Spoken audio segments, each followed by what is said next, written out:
சுருக்காதக்கா மீன் நழுவுது. ஏக்கா சொல்லு இழுக்கிற வலிக்க தான் செய்யும். இழுத்தீங்கன்னா நான் எப்படி போடுறது? மீன் நழுவுது இல்லை? அதானே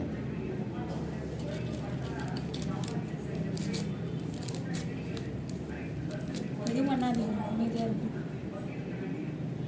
எவ்வளோ நேரம் ஆகும்? 3 மணி நேரம். சொட்டு சொட்டாக தான் ஆகுமா?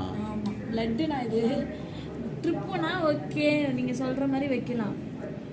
பிளட்டு வந்து அலைஞ்சி வச்சுன்னா போச்சு. அமௌண்ட் போடுறது போட்டு வாங்கிட்டோம், ஆனால் ஒத்துக்கணும்ல. ஒருத்தவங்களுக்கு ஒத்துக்கும், ஒருத்தவங்களுக்கு ஒத்துக்காது. எவ்வளோ கிராஸ் மேட்சிங் எடுத்தாலுமே இப்போ டெஸ்ட் பண்ணி தானே எடுத்துருக்காங்க. டெஸ்ட் பண்ணி தானே எடுக்கிறோம், புரியுதா இல்லையா? எப்படி எடுத்தாலுமே ஒருத்தவங்களுக்கு ஒத்துக்கும், நான் ஒருத்தவங்களுக்கு ஒத்துக்காது. ஒத்துக்கலான்னா என்ன பண்ணுவீங்க? அவ்வளோதான், பிளட்டே போடக்கூடாது. ஒத்துக்கல ரொம்ப 2 யூனிட் போட சொல்லியிருக்காங்களே, 1 யூனிட் போட கையில் விட்டுருங்க, அவ்வளோதான் போட்டாச்சு. இன்னும் எடுக்கோங்க. எதுக்கு அதெல்லாம்?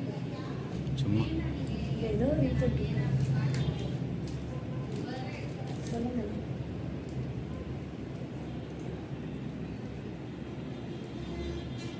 சும்மா ஒரு பிளட் போடுறது எடுக்கணும்.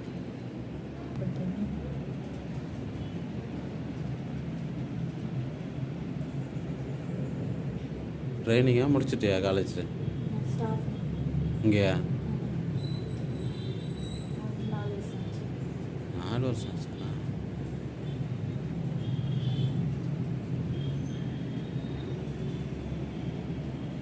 கை வலிக்குதா? உண்மையிலலாம்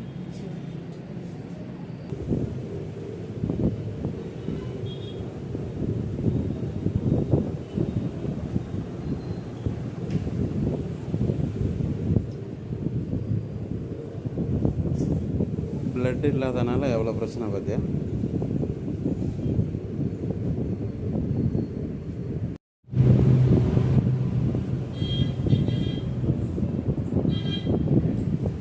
ஹீமோக்ளோபின் பிளட் லெவலு 7.8 தான் இருக்குது. 7.8 இருந்தால் பிளட்டு ஏற்றி தான் ஆகணும்.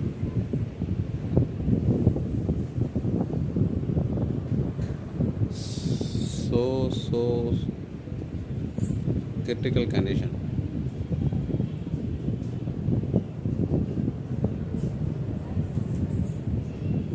அதுவும் கன்சீவாக இருக்கிறவங்களுக்கு இன்னும் ரொம்ப தேவைப்படும்.